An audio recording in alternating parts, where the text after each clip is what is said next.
चंद्रमा की यानी मून की धरती हमसे लगभग 4 लाख किलोमीटर की दूरी पर स्थित है। हालांकि यह दूरी थोड़ी बहुत कम ज्यादा भी होती रहती है, क्योंकि चंद्रमा का आकार जो अंडाकार है, और यह बात तो हम सब जानते हैं कि दो अंडों के बीच की दूरी समान नहीं होती। साथियों, सोचने वाली बात तो यह है कि अमेरिका को चांद तक पहुंचने में लगे थे सिर्फ 4 दिन। उतने ही समय में चांद पर पहुंचा था रशिया, और चीन ने भी सिर्फ 5 दिन में ही की थी चांद पर फतेह। तो फिर भारत को चांद पर पहुंचने में क्यों लगेंगे 42 दिन?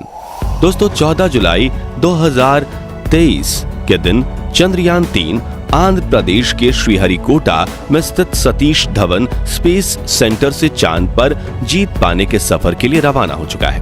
और 42 दिनों के लंबे सफर के बाद चंद्रयान 3 का विक्रम लैंडर चांद पर लैंडिंग करेगा। साथियों, चंद्रयान 3 को कैसे लॉन्च किया गया और इसका लक्ष्य क्या है, इस बारे में तो हमने पिछले वीडियोस में बात की है। लेकिन यहाँ सबसे जरूरी सवाल ये आता है कि अब अमेरिका और रशिया को चांद पर पहुंचने में करीब 4 दिन लगे, तो चंद्रयान 3 को चांद की धरती पर पहुंचने में 42 दिन का समय क्यों? आखिर कैसे अमेरिका ने चांद तक 3,84,000 किलोमीटर की दूरी सिर्फ 4 दिन में तय की थी? आज हम इसी विषय पर बात करेंगे, तो वीडियो को अंत तक जरूर देखिएगा। आज से करीब 4 साल पहले इसरो ने चंद्रयान 2 मिशन को लॉन्च किया था।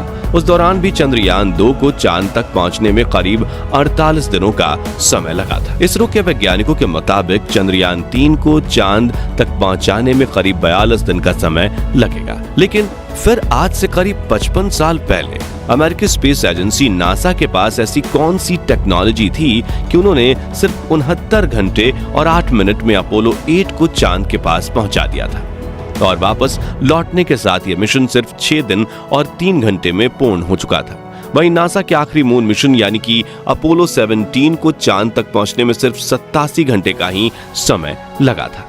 इसके अलावा नासा से भी 10 साल पहले 1959 में रूस ने लूना 2 मिशन के तहत अपने अंतरिक्ष यान को महज 34 घंटे में चांद तक पहुंचा दिया था। वहीं साल 2010 में हमारे पड़ोसी देश चीन ने भी अपनी चेंगी 2 स्पेसक्राफ्ट को महज 5 दिनों में ही चांद पर पहुंचा दिया था। तो अब सवाल आता है कि चांद की सतह को छूने वाले 3 देश अगर 5 दिनों के अंदर चांद पर पहुंच चुके हैं, तो भारत 42 दिनों का रूट क्यों चुन रहा है?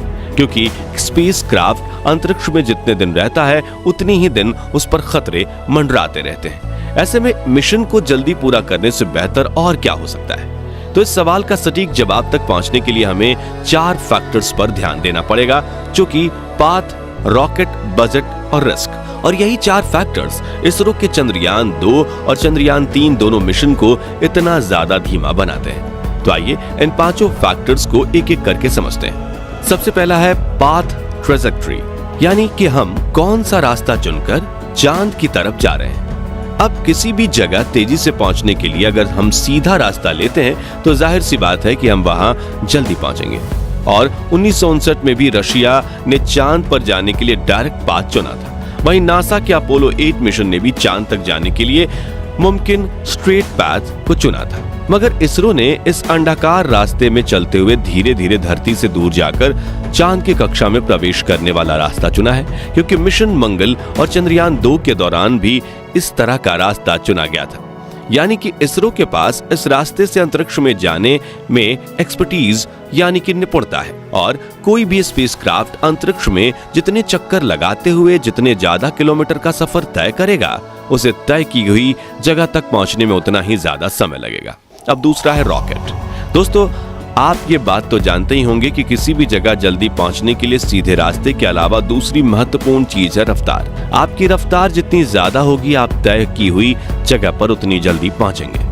नासा के अपोलो 11 मिशन की बात करें तो उसे विशालकाय सैटर्न V रॉकेट के साथ लॉन्च किया गया था, जो 9,840 किलोमीटर प्रति घंटे की रफ्तार से सफर कर सकता था। उस रॉकेट की पावर इतनी ज्यादा थी कि वो रॉकेट 43 टन भार को लेकर भी आसानी से उड़ान भर सकता था।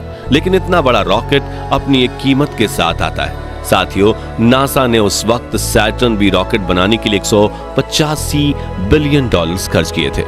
इसके अलावा नासा ने इस रॉकेट को करीब 2 मिनट 41 सेकंड्स तक इस्तेमाल किया, और हर मिनट इस रॉकेट ने 20 टन ईंधन खाया था। मगर एक हाई स्पीड रॉकेट का इस्तेमाल करने में सिर्फ पैसा ही मुख्य भूमिका नहीं निभाता, बल्कि इसके जरिए चांद तक पहुंचने के बाद हमें अपने स्पेसक्राफ्ट की रफ्तार तो कम करनी ही होगी ताकि चांद पर अपनी गुरुत्वाकर्षण सीमा पकड़ सके। और अगर हमने ऐसा नहीं किया तो स्पेसक्राफ्ट चांद पर क्रैश लैंडिंग कर जाएगा, फिर चांद को पार करके अंतरिक्ष में दूर दराज निकल जाएगा। और इस स्पीड को कम करने के लिए चाहिए होता है एक एक्स्ट्रा इंजन, एक्स्ट्रा फ्यूल और काफी ज्यादा सावधानी, जिससे मिशन और ज्यादा मुश्किल हो जाएगा और रिस्क भी बढ़ जाएगा। साथियों, हमारी बात करें तो फिलहाल इसरो के पास सैटर्न 5 जैसा शक्तिशाली रॉकेट नहीं है जो कि स्पेसक्राफ्ट को सीधा चांद पर ले जाए, बल्कि हमारे पास LVM-3 यानी लॉन्च व्हीकल मार्क 3 है। इसके जरिए 14 जुलाई के दिन चंद्रयान 3 स्पेसक्राफ्ट को लॉन्च किया गया और धरती की ऑर्बिट में ले जाकर छोड़ दिया गया, जिसके बाद चंद्रयान 3 ने धरती के चारों ओर इलिप्टिकल पाथ यानी अंडाकार में घूमना शुरू किया। अब इस राह में कुछ समय बाद क्रायोजेनिक इंजन को जलाकर इसकी राह को और ज्यादा अंडाकार बनाया जाएगा, जिससे एक मौके पर यह पृथ्वी की गुरुत्वाकर्षण सीमा को पार कर जाएगा, जिसके बाद इंजन चालू करके इसके चांद की कक्षा में भेजने का कार्य शुरू होगा, जहां गोल गोल घूमकर ये चांद के करीब पहुंचेगा और फिर इसका लैंडर चांद की सतह की ओर रवाना हो जाएगा।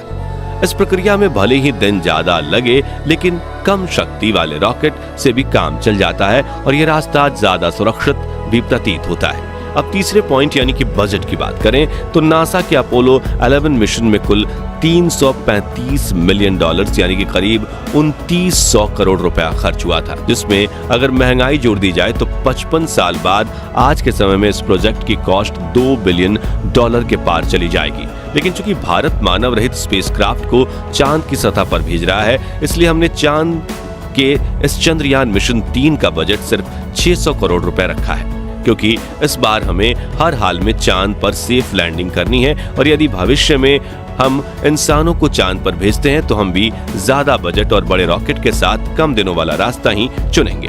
सबसे आखिरी पॉइंट है रिस्क। जब हम आपको चंद्रयान 3 का रूट समझा रहे थे तो आपके दिमाग में भी ये बात जरूर आई होगी कि अपने 42 दिनों के सफर में चंद्रयान 3 अपना ज्यादातर समय पृथ्वी और चांद के चक्कर लगाने में ही बिता रहा है, जबकि हमें चांद के धरातल पर जाना है, तो ये समय की बर्बादी हुई ना। तो हम यहाँ आपको बता दें कि यह तरीका सबसे सरल और कारगर है और इस तरीके को अपनाने में इसरो इतना निपुण है कि नासा भी इस बात पर हमारी वाहवाही करता है।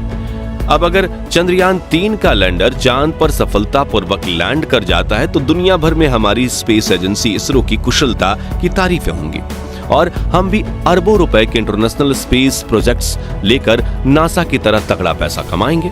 इसलिए इस मिशन में हड़बड़ी करके इसरो जरा सी भी रिस्क नहीं लेना चाहता और चंद्रयान 3 को सही तरीके से सुरक्षित चांद तक पहुंचाने की कोशिश कर रहा है।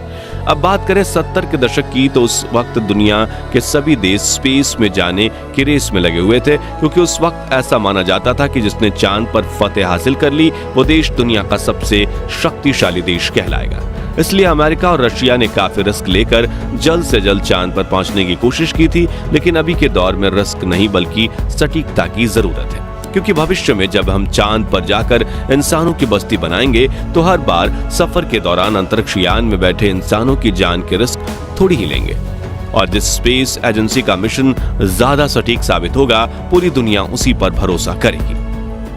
आखिर में हम आपसे इतना कहना चाहेंगे कि दुर्घटना से देर भली होती है। भले ही चंद्रयान 3 का ये 42 दिनों का सफर हमें थोड़ा लंबा लगे, लेकिन इससे भारत के भविष्य में इतने लाभ हैं कि जिसकी हमने कल्पना भी नहीं की होगी। तो दोस्तों, क्या इसरो ने बजट में कटौती करके चांद तक पहुंचने के लिए 42 दिन का लंबा सफर चुनकर सही निर्णय लिया या नहीं? कमेंट करके जरूर बताइए और जानकारी पसंद आई हो तो वीडियो को लाइक शेयर जरूर करिएगा। साथ ही ऐसी ही रोमांचक वीडियोस देखते रहने के लिए हमारे चैनल को सब्सक्राइब करके पास वाली घंटी जरूर बजा दीजिए। धन्यवाद।